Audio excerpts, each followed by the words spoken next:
Hello friends, मैं संदीप झा आपको अपने YouTube channel final selection bye Sandeep पर मोस्ट वेलकम करता हूं। आज बेसिकली हम लोग दो मुद्दों पे चर्चा करेंगे। एक हमारा रहेगा बीपीएससी 66 की जो प्रीलिम्स एग्जाम हो गई तो उसका कट ऑफ क्या रहेगा। मार्केट में बहुत सारी बातें चल रही है। और दूसरा हम लोग बात करेंगे कि यदि आप कट ऑफ के आसपास हैं तो मेंस की क्या रणनीति होनी चाहिए। तो चलिए पहले हम लोग कट ऑफ को देख लेते हैं, मेंस के बारे में आगे बात करेंगे। पहले मार्केट को देख लेते हैं कि मार्केट कहने का तात्पर्य यहां पे हो गया कि आप जब भी YouTube खोलते हैं तो आपको एक नया कट ऑफ देखने को मिलता है और दो तरीके का कट ऑफ चल रहा है। एक बताया जाता है कि 92 से 95 के बीच रहेगा और दूसरी बातें कही जाती है कि 100 से 102 के बीच कट ऑफ रहेगा। और दूसरी तरफ जो दिखाते हैं 100 से 102 के बीच, ये लोग पीटी मास्टर होते हैं। कहने का तात्पर्य यहाँ पे क्या हो गया कि कुछ ऐसे बच्चे होते हैं जिनको कि आप पीटी के क्षेत्र में उतार दें, प्रीलिम्स के क्षेत्र में भी उतार दें तो उनके लिए 100, 200, 102, 105, 110 लाना कोई बहुत बड़ी बात नहीं होती है। तो ऐसे लोगों को क्या लगता है कि अरे हमने तो बना दिया है 110, 115, 120, तो कट ऑफ तो इसी के आसपास होना चाहिए, इससे हो सकता है कि ज्यादा ही होना चाहिए। तो दोनों ही बातें बिल्कुल ही निराधार है। क्या है? दोनों ही जो बातें हैं वो बिल्कुल ही निराधार है। ना तो कट ऑफ आपका 92 से 95 के बीच रहेगा और ना ही कट ऑफ 100 से 102 के बीच जाएगा। तो कट ऑफ क्या रहेगा उस पर बात की जाए तो कट ऑफ जो है वो आपका रहेगा 97 से 98 के बीच जनरल मेल का। किसका? जनरल में यदि बात करें मेल का तो 97 से 98 के बीच रहेगा। कहने का तात्पर्य यह हो गया कि पिछली बार जो 97 था कट ऑफ वही कट ऑफ रहेगा, या बहुत ज्यादा वृद्धि होती है तो एक मार्क्स उसमें और जुट जाएगा तो कट ऑफ आपका 98 रहेगा। देखिए प्रश्न सामान्य नहीं था, ऐसा नहीं है कि जो प्रश्न थे वो 110 बनने वाले ही थे। ये बात भी सही है कि हाँ 110 बनने वाले थे, लेकिन कुछ कंफ्यूजन के शिकार तो लोग हो ही जाते हैं और उस कंडीशन में जो कट ऑफ है वह या तो पूर्णतः अप्रभावित रहेगा। कहने का तात्पर्य होगा कि जो पिछली बार रही है कट ऑफ वही कट ऑफ रहेंगे, और बहुत ज्यादा बढ़ेगा तो एक मार्क्स बढ़ सकता है, उससे अत्यधिक बढ़ने की किसी भी प्रकार की कोई संभावना नहीं है। तो मैं जो कट ऑफ आप लोगों को बता रहा हूं ये कट ऑफ जो है बिल्कुल ही सटीक है। आपने अलग अलग माध्यम से अपने आंसर को मिलाया होगा और यदि आपका मार्क्स मान लिया जाए कि आप जनरल में हैं और आपने किसी YouTube चैनल के माध्यम से अपने आंसर को मिलाया और आपका मार्क्स यदि 95 आ रहा है, 96 आ रहा है, 97 आ रहा है या 98 आ रहा है, कुछ भी आ रहा है, यानी आप 95 से ऊपर हैं तो आप यह मान के चलें कि आपके मार्क्स में कम से कम 3 या 4 मार्क्स की क्या हो सकती है कि वृद्धि हो सकती है। इसके पीछे कारण क्या है कि जब भी माननीय आयोग के द्वारा जो आंसर की जारी की जाती है, और मैं बता दूं आंसर की आपका इस शनिवार को माननीय आयोग के द्वारा जारी कर दिया जाएगा और आप लोग उससे मिला लेंगे आपका इस कट ऑफ के अनुरूप मार्क्स आ रहा है या नहीं आ रहा है। ठीक है, तो अभी फिलहाल यदि आपका 95, 6, 7, 8, यदि इससे ज्यादा है तो फिर तो कोई सोचने की बात नहीं है, लेकिन यदि आप 95 पे हैं, 96 पे हैं, 97 पे हैं तो चिंता करने की कोई बात नहीं है। जैसे ही आप आंसर की से मिलाएंगे तो आपका मार्क्स इंक्रीज कर जाएगा और आप इस कैटेगरी में आ जाएंगे, 97, 98 की कैटेगरी में आ जाएंगे।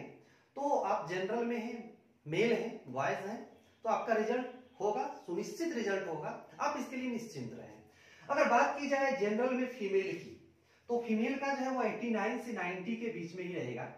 ठीक है, या 89 रहे या बहुत ज्यादा होगा तो 90 होगा, इससे ज्यादा कट ऑफ नहीं जाएगा। ठीक है, तो ये बात होगी जनरल की। हम लोगों ने जनरल के बारे में देख लिया, जनरल मेल के बारे में भी देख लिया, जनरल फीमेल के बारे में भी देख लिया। ठीक है, तो अब बात कर लेते हैं हम लोग ओबीसी की। तो ओबीसी में मेल का जो कट ऑफ रहेगा वह 94 कम से कम और अधिक से अधिक 95 होगा। क्या होगा? या तो 94 रहेगा या 95 रहेगा मेल का। और यदि फीमेल की बात करें तो फीमेल का आपका 85 to 86 रहेगा, कम से कम 85 और अधिक से अधिक 86 हो सकता है, इससे ऊपर नहीं जाएगा। ठीक है, इसलिए परेशान होने की आवश्यकता नहीं है। ठीक है, कुछ लोग मार्केट में फैला के रख दिए कि 102 कट ऑफ जाएगा जनरल का, तो बाकी लोग अपने हिसाब से देख लेते हैं कि हमारी जो कैटेगरी है उसकी क्या कट ऑफ जाने वाली है। तो ऐसा कुछ नहीं है, 102 कट ऑफ नहीं जाएगा, ठीक है। कट ऑफ आपका इसी के आसपास मंडराते हुए नजर आएगा। तो ओबीसी की भी बात हो गई। अब बात कर लेते हैं ईबीसी की। ईबीसी की भी बात करें तो ईबीसी में मेल का जो कट ऑफ है वो 91 टू 92, ठीक है। कम से कम 91 और अधिक से अधिक क्या होगा, 92 होगा, यानी 91 92 बस यही कट ऑफ रहेगा मेल के लिए। किसका, तो ईबीसी का। यदि ईबीसी के फीमेल की बात करें तो वह रहेगा आपका 82 से 83, कम से कम 82 रहेगा, अधिक से अधिक 83 होगा, इससे आगे जा नहीं सकता है, आप यह मानकर चले। अब बात कर लेते हैं ईडब्ल्यूएस का। तो ईडब्ल्यूएस में यदि मेल की बात की जाए तो मेल कैंडिडेट का जो कट ऑफ रहेगा वह 90 से 91 रहेगा, कम से कम कितना, 90 और अधिक से अधिक कितना, तो 91 रहेगा। यदि ईडब्ल्यूएस के फीमेल की बात की जाए तो वह 82 से 83 रहेगा। अब बात कर लेते हैं एसटी कैंडिडेट की। तो जो एसटी कैटेगरी में आते हैं उनमें की बात की जाए मेल कैंडिडेट की, तो मेल कैंडिडेट का कम से कम 87 और अधिक से अधिक 88 कट ऑफ जा सकता है। और फीमेल की बात करें एसटी में तो उनका कम से कम 83 और अधिक से अधिक 84 जा सकता है, इससे अधिक नहीं जाएगा, ठीक है। अब बात कर लेते हैं एससी की। तो जो एससी कैंडिडेट है और मेल है तो उनका कम से कम 89 और अधिक से अधिक 90 जाएगा मेल कैंडिडेट का।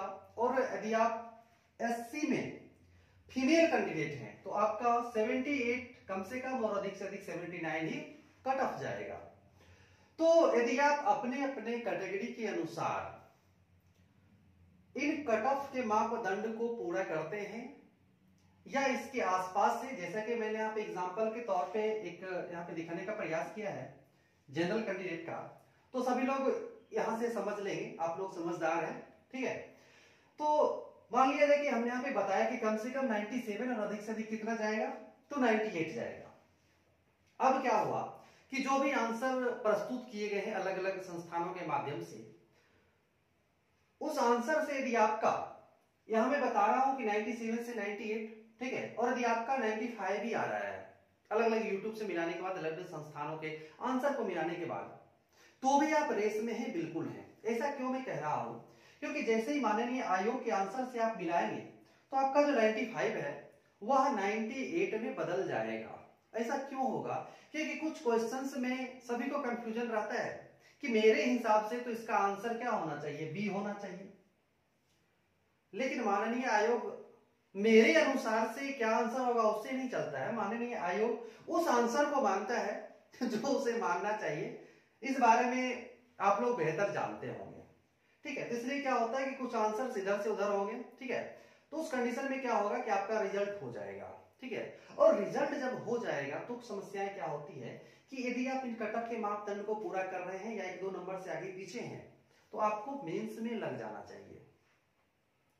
और जब बहुत ज्यादा नीचे है, जैसे आपका मार्क्स मान लीजिए आप जनरल में हैं और आपका जनरल में 90 मार्क्स ही है, तो 90 मार्क्स माननीय आयोग के आंसर की आने के बाद जो शनिवार तक आ जाएगी, तो आने के बाद यदि 2-4 नंबर बढ़ भी जाता है तो 90 ज्यादा से ज्यादा 95 हो सकता है, लेकिन फिर भी आपका जो है रिजल्ट नहीं होगा, ठीक है। तो नहीं होगा तो इस परिस्थिति में आप क्या करें कि यदि आपका 90 है जनरल कैंडिडेट्स में, तो आप आगामी जो 67 बीपीएससी है उसमें लग जाए। उसकी किस प्रकार से क्या रणनीति होनी चाहिए उसमें भी मैं आगे वीडियो लेक्चर बढ़ा दूंगा आप लोगों के लिए। फिलहाल हम लोग अब बात कर लेते हैं कि यदि आप इस कैटेगरी को मेंटेन कर रहे हैं तो मेंस की क्या रणनीति होनी चाहिए।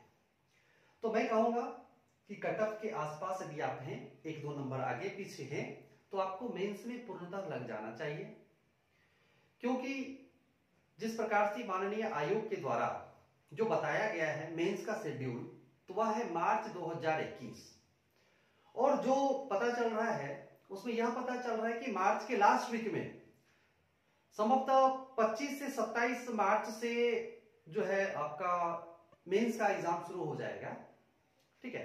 तो इस प्रकार से आपके पास कुल मिला के 3 महीने हैं, 90 दिन हैं, लेकिन ये 90 दिन आप इसको ना ही माने तो ज्यादा बेहतर होगा, क्योंकि 10-15 दिन तो यूं ही बर्बाद हो जाते हैं, ठीक है। तो आपके पास जो भी समय है तो इस 90 को आप 60 ही माने तो ज्यादा बेहतर होगा। तो इस 60 दिन में अपने आप को मेंस के लिए तैयार करना थोड़ा सा कठिन है, लेकिन मुश्किल नहीं है। ऐसा नहीं है कि 60 दिन में नहीं किया जा सकता है, किया जा सकता है। आप 60 दिन में अपने आप को मेंस के लिए तैयार कर सकते हैं और फिर उसका अगले 30 दिन में रिवीजन भी कर सकते हैं, लेकिन इसके लिए मेहनत करना होगा।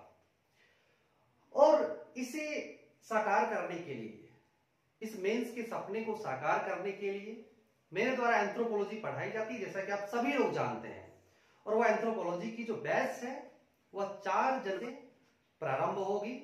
ठीक है, तो उसके लिए क्या करें कि आप जो ये नंबर डिस्प्ले हो रहा है 8877301688, इस पे अपना नाम, अपने शहर का नाम और आप किस राज्य से हैं वह लिखकर व्हाट्सएप कर दें। आगे की क्या रणनीति है, किस प्रकार से आप जुड़ सकते हैं, सारी प्रक्रिया आपको बता दी जाएगी व्हाट्सएप के माध्यम से। ठीक है, तो आप यह कर लें। तो ऑप्शनल में यदि आपका एंथ्रोपोलॉजी है तो आपको किसी भी प्रकार की टेंशन लेने की आवश्यकता नहीं है, वो आपका बिल्कुल अच्छे तरीके से संपूर्ण करा दिया जाएगा। ठीक है, और जो भी आपका ऑप्शनल हो, सिर्फ ये एंथ्रोपोलॉजी के लिए लागू नहीं होता, ये सभी के लिए आपका जो भी ऑप्शनल हो, चाहे एलएसडब्ल्यू है, हिस्ट्री है, पीए है, जो भी है, आप उसमें लग जाए, देर ना करें। आप कहीं भी जुड़ जाए और जल्द से जल्द जुड़ जाए। यदि आप इस कट ऑफ के आसपास हैं, 1-2 नंबर आगे पीछे भी है, तो भी आप जल्दी से जुड़ जाए। तो यदि रिजल्ट आ भी जाता है तो उसके आगे आपको मिला जुला के 50 दिन होगा, 40 दिन होगा, तो वहां पे नहीं हो, क्योंकि आपने 40 दिन पहले ही बर्बाद कर चुका है। तो 40-45 दिन यदि आप बर्बाद कर देंगे तो आपके पास उधर भी 40 से 45 दिन होंगे। तो जब आपने 40-45 दिन को बर्बाद कर दिया तो अगले 40-45 दिन में आप क्या कर पाएंगे? कुछ नहीं कर पाएंगे। हाँ, एक चीज कर पाएंगे, अफसोस कर पाएंगे कि काश हमने शुरू कर दिया होता तो आज कुछ कर पाते। अदरवाइज कुछ ऐसे भी लोग होंगे जो अभी सीरियस नहीं होंगे। आफ्टर 45 डेज के बाद जब उनका रिजल्ट आएगा तब उन्हें लगेगा कि नहीं, मुझे तैयारी करनी चाहिए।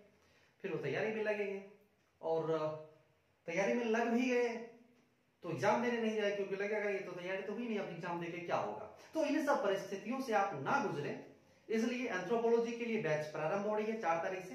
तो जल्दी आप लोग उसका प्रक्रिया क्या है वो देख लें, जान लें, तो ज्यादा बेहतर होगा। ठीक है, तो इस प्रकार से हमने यहाँ पे आपको कट ऑफ बताया और मेंस की क्या रणनीति होनी चाहिए, ऑप्शनल सब्जेक्ट को लेके मैंने उसको बताया। ठीक है, तो मिलते हैं बहुत ही जल्द अगले वीडियो में, तब तक के लिए जय हिंद।